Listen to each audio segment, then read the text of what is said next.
So we got a 2015 GMC Sierra. We're gonna show you how to change or check your air filter. So we're gonna go in, we're gonna pop the hood. We're gonna go and open the hood. Pretty straightforward. You know, we gotta get in underneath the hood here. So now that's up.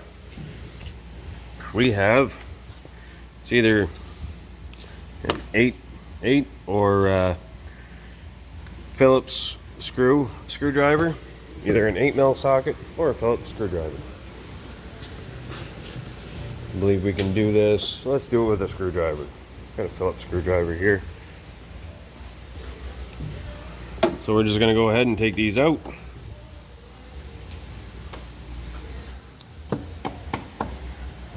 Now we're back after that phone call from them silly scammers.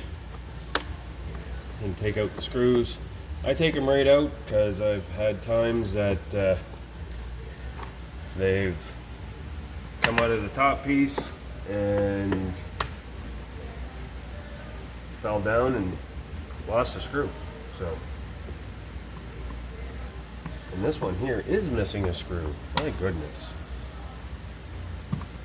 Now that we have that loose, let's go ahead. We're going to pull this red tab up. Just kind of snaps up a little bit. Put your thumb down in there. Pull that off. Get that out of the way. Give us some more room.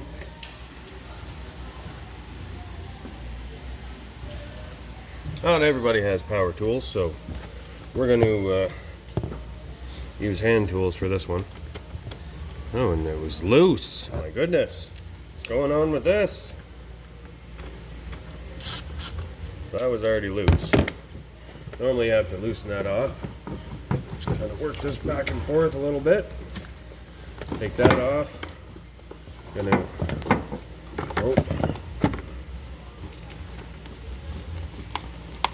there's a little clip down in there that plugs into this. Anyways, we pulled that out so we can actually take our box right up and out. So now we're gonna pull our filter out. Filter looks pretty good.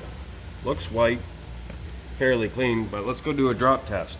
But a lot of guys don't look. They pull it out and they go, oh yeah. They go like this, they kind of look at it. Yeah, it looks good. So let's go have a look at it.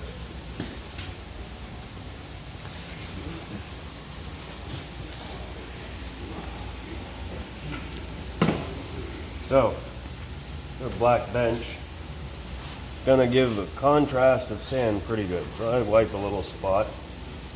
Then I go see if a bunch of dirt falls out. So really, this filter is still pretty clean. Normally, you go and you take it and drop it like that, and it's like poof. Could look white, but it could be full of sand. Make sure you verify that. I'm going to say this filter is still good. Good for this oil change. We'll probably get another 8,000 to 10,000 kilometers out of that, maybe, depending on where the customer decides to go.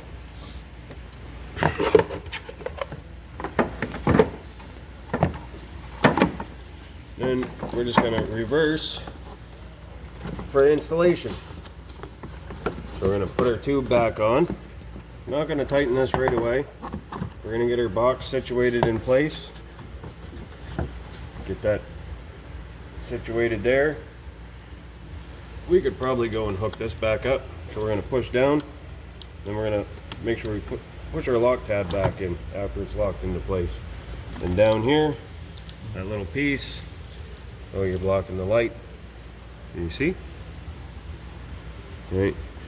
Put that back in there so the wire stays in place.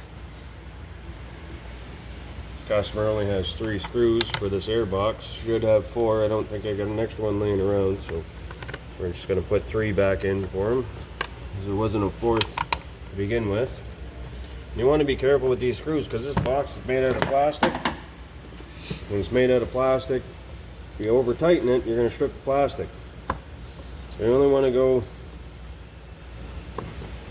tight, but you don't want to go impact tight, because then you have a chance of damaging the box. So you just want to get down, a little snug, half a ugga dugga or whatever.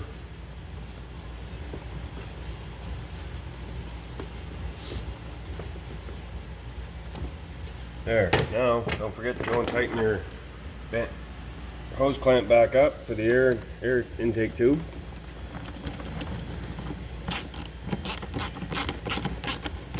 And you want to make sure this is on all the way around. So sometimes give it like a feel underneath. Just make sure the rubber didn't fold under itself and kind of get lodged into place, like under where it's going to cause like a leak. Because you got your mass airflow sensor here. If you get a leak here, this isn't going to read right, which is going to throw your gas mileage out to lunch or make the vehicle run rough. So make sure you hit that like button, hit subscribe. See you guys next time.